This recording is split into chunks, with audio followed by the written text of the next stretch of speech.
Hi everyone, and welcome back to Reddit Confessions. What started as a normal dinner turned into a public humiliation I'll never forget. There was lipstick on her wine glass, and none on her lips. I noticed that detail as soon as I sat down. She wiped her mouth before I arrived. Why? The waiter poured my water, and her friends didn't even pause their conversation. I wasn't late, but it felt like I had walked into something mid-scene. Like I wasn't part of the script anymore. I tried to speak twice. Both times, Claudine talked over me. Not angrily, not even coldly, just like I wasn't there. I should have left the moment I realized I didn't belong at my own wife's table. But I stayed. We ordered. They laughed. Not once did she look me in the eye. Then, somewhere between the bruschetta and her third glass of red, I caught the tail end of a joke I wasn't supposed to hear. God, he even looks like a backup plan. They laughed louder this time. And Claudine? She leaned in, eyes gleaming, lips curved into that smirk I used to think was playful, and said, "You're not worth my time." Loud, like she wanted the whole restaurant to hear. I sat there frozen. One heartbeat. Two. I reached for my wallet. Dropped a crisp bill on the table. No theatrics. No raised voice. Just this. "You're right." And I walked. At 1:06 a.m., while I was sleeping on a friend's couch, my phone rang. The same woman who humiliated me in front of strangers was now sobbing so hard she couldn't form words. What happened after that call? You won't believe it. When I answered the phone, all I could hear was breathing and static. Then, sobbing. Heavy, muffled, the kind that comes from someone who's just realized they lit their own house on fire. "Claudine," I said. No response at first. Just a shaky inhale.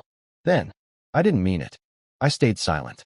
"I swear to God, I didn't mean it," she whispered, like saying it quieter made it more believable. They were egging me on. I thought it would be funny. That's when I realized she still didn't get it. It wasn't just the words she said at dinner. It was everything behind them. The contempt, the indifference, the complete comfort in humiliating me like I was disposable. And now, because the lights were off and the guests were gone, the mask slipped. And I saw what she was really afraid of. She thought I was going to tell someone. And she had good reason to worry. Because 20 minutes before she called me, one of her friends, one of the very women who had laughed at the table, had messaged me privately. A screenshot. It was a group chat. I wasn't supposed to see it. But I did. "Claudine, watch this. I'm gonna crush his ego tonight in front of everyone. He won't even react. He never does." Then someone replied with a skull emoji. Someone else added, "Don't forget the part where you say he's not worth your time," faced with tears of joy. And she did. Word for word. Scripted. Practiced. Planned. I stared at that screenshot on my phone as she cried through the speaker. She was still talking. Apologizing. Repeating herself. "I was just trying to impress them," she kept saying, like I was the stranger at the table instead of her husband. I didn't interrupt her. I just listened and let her fall apart. And then I said, "I saw your messages." Silence. Dead, hollow silence. Not even breathing on the line. Then the call dropped. After the call dropped, I sat in the dark with the screenshot still glowing on my phone. It felt radioactive in my hand, like truth itself had a temperature. My stomach was tight, not from rage but from that slow, sinking ache you get when something ends and you're still trying to pretend it didn't. I didn't call her back. I didn't need to. She knew exactly what I saw. And for the first time in what felt like years, I had nothing left to say. About 10 minutes later, the messages started. First one, "Please answer." Second one, "That screenshot is fake." Then came a voice message. Her tone had changed completely, no longer crying. Now controlled. Calculating. The same voice she used with customer service or at parent-teacher meetings. The voice of someone trying to contain a spill. "Hey, look, I just want to explain, okay? Things were taken out of context. The girls and I, we joke around. You know that. Don't make this into something it's not. You're being emotional." I sat there listening, letting each word layer itself over the last like wet concrete, hardening into something heavier than the truth itself. Denial. The gall of it. She tried to gaslight me with her own words still on the screen. I didn't reply. I turned my phone off. But not before forwarding the screenshot to my personal email, just in case she deleted it from the chat somehow. I didn't trust her not to try. At around 2:30 a.m., I heard knocking at the door. Not soft. Not panicked. Calm. Measured. I watched through the peephole. She was standing there, arms folded, not crying, just waiting. I didn't open it. I didn't even breathe. She knocked again, then pulled out her phone. Another text came in. I'm not leaving. We need to talk about this now before it gets worse. Worse? What exactly was she afraid of? That I'd leave? That I'd show someone else the messages? Or that the image she'd built for herself, confident, adored, in control, was starting to rot under a layer of public truth? Because here's the thing she didn't know. I wasn't the only one she humiliated that night. And I wasn't the only one who left that dinner wondering what she was really hiding. She was still outside when the sun started to bleed into the sky. I didn't sleep. Not out of principle. I just couldn't. Every time I closed my eyes, I heard her voice again, repeating that phrase like a knife dragged across tile. You're not worth my time. I thought she might give up and go home. Instead, she sat on the steps and stared at her phone for hours. Maybe she was watching the group chat, hoping someone would delete the message trail. Or maybe she was waiting for one of her friends to take the fall. But that's the thing about people like her. When the image cracks, they panic. Not because they feel guilt, but because they fear exposure. At 6:41 a.m., I got a message from a number I didn't recognize. Hey, I was there last night. I need to tell you something. I can't keep quiet anymore. It was one of her friends, Betrayal. We barely knew each other, but she was the quietest at the table. The only one who didn't laugh when Claudine humiliated me. I always thought she didn't like me. Turns out, she just didn't like being part of someone else's cruelty. I hesitated, but replied, "What is this?" She responded almost instantly. It wasn't just a joke. It was a dare. That stopped me cold. Apparently, they had made a game out of it. A humiliation challenge, Betrayal called it. Something they joked about in their group chat for weeks. Claudine was supposed to say something awful to me in public, record my reaction, and rate it later in the group. One of the others had done it to her boyfriend the week before. Their twisted little way of feeling powerful. I didn't know what to say. Betrayal kept typing. I thought she was just venting.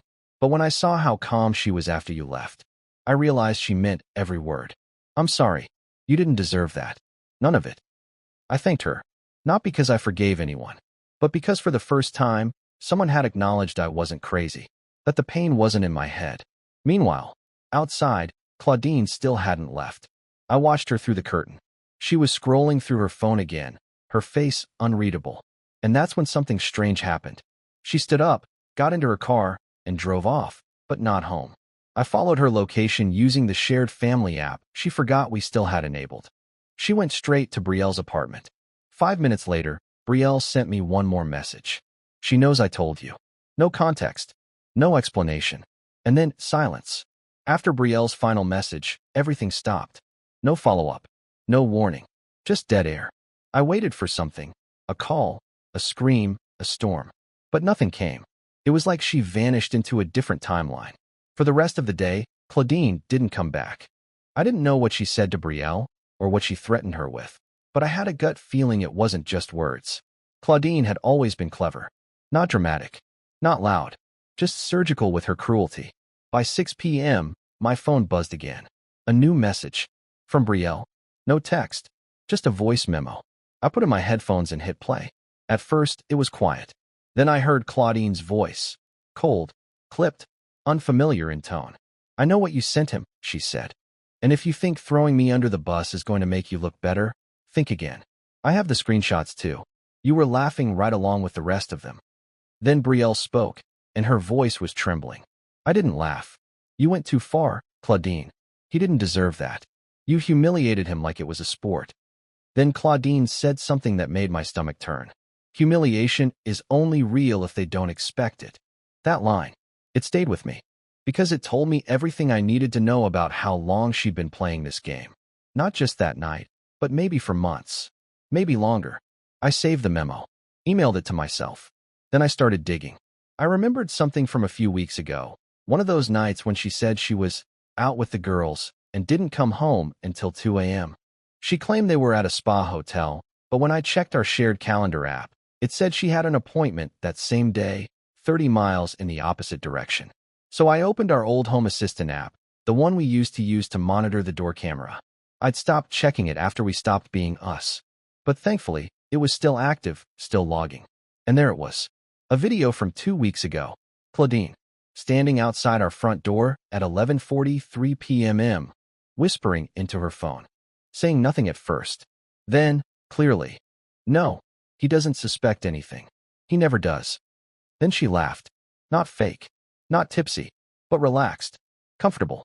I watched the clip 3 times, each time noticing something new. The way she smiled after saying it. The way she adjusted her hair like she was trying to look good for someone on the other end of the call. Someone who wasn't me. She lied about where she was. She lied about who she was with. And now she was lying to clean up her trail. Only this time, I wasn't sitting quietly in the background. I was watching, and I was done being the joke. The thing about people like Claudine is they don't panic when you catch them lying. They panic when you stop reacting. That's what broke her. Not the fact that I had the screenshots. Not the voice message Brielle sent me. Not even the camera footage from our front door. No, it was the silence. My silence. The one thing she couldn't manipulate. 2 days passed. I didn't reply to her texts. Didn't answer the 3 voicemails she left, each one colder than the last. The crying was gone now. So was the performance. In its place was something worse, calculation.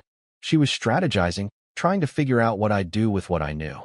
She still thought this was about damage control. She had no idea the damage was already done. On the 3rd night, I got a knock on the door. Not hers, not this time. It was Brielle. She looked like she hadn't slept in days. I let her in without a word, and we sat in the kitchen while she tried to gather herself. She's spiraling, she said finally. She's calling everyone, trying to get ahead of it. Telling them you're having a breakdown, that you're unstable, that you're threatening her. I couldn't help but laugh. Not because it was funny, but because it was predictable. She always said if you control the version of the story people hear first, Brielle added, you win. I nodded slowly. And what happens when they hear the version with evidence? That's when Brielle handed me her phone. Check this. A video. Not one she filmed. One that Claudine sent, by accident. It was clearly meant for someone else. A screen recording of a group chat where she was trying to delete old messages and coach the others on what to say if I confronted them.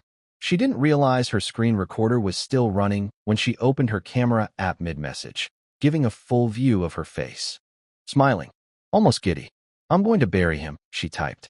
He thinks he has leverage, but I'll burn it all down before he embarrasses me. Brielle looked up at me. She sent that to me instead of one of the other girls. Must have tapped the wrong chat window. She deleted it 30 seconds later, but I saved it. My throat went dry. This wasn't just about cruelty anymore. This was about control. She didn't just want to win. She wanted to ruin me on her way out. And I don't think she cared who got hurt in the process. I backed up the video, saved it in 3 different drives. And then, for the first time in days, I replied to one of Claudine's texts. It was just 3 words. We need to talk. She responded in seconds. About what? I replied, about your screen recording, and who you meant to send it to. No response. For the first time, she was quiet. The silence didn't last long. 6 minutes after I sent the message about the screen recording, Claudine responded with exactly the kind of lie that lets you know someone's scared but still pretending not to be. I don't know what you're talking about. Not, that's fake. Not, you're overreacting. Just a flat, sterile denial, like she hoped I hadn't really seen it. Like if she kept her voice neutral enough, I might doubt myself. But I wasn't doubting anything anymore. And that terrified her. I didn't reply. I waited. 2 hours later, she showed up again. This time, I didn't let her sit outside. I opened the door and stepped outside, closing it behind me. She looked surprised, probably expected to be let in, to be allowed back into the space she used to dominate. You want to talk? I said. We're talking out here. She crossed her arms. So this is how it's going to be? I just stared at her until she looked away. Let me guess, she added. Brielle sent you something. She's always been jealous of me. You really think she's trustworthy? I almost laughed. The hypocrisy was so thick it felt rehearsed. The woman who led a literal campaign to humiliate me was now throwing mud at the only person who had the decency to come clean. I think, I said slowly, that you're losing control, and you don't know what to do with yourself. Her jaw twitched. I pulled out my phone, showed her the still frame of the video, the one where she's smiling as she types the message about burying me. Color drained from her face. For the first time in weeks, maybe months, she had no response. You accidentally sent it to Brielle? I said.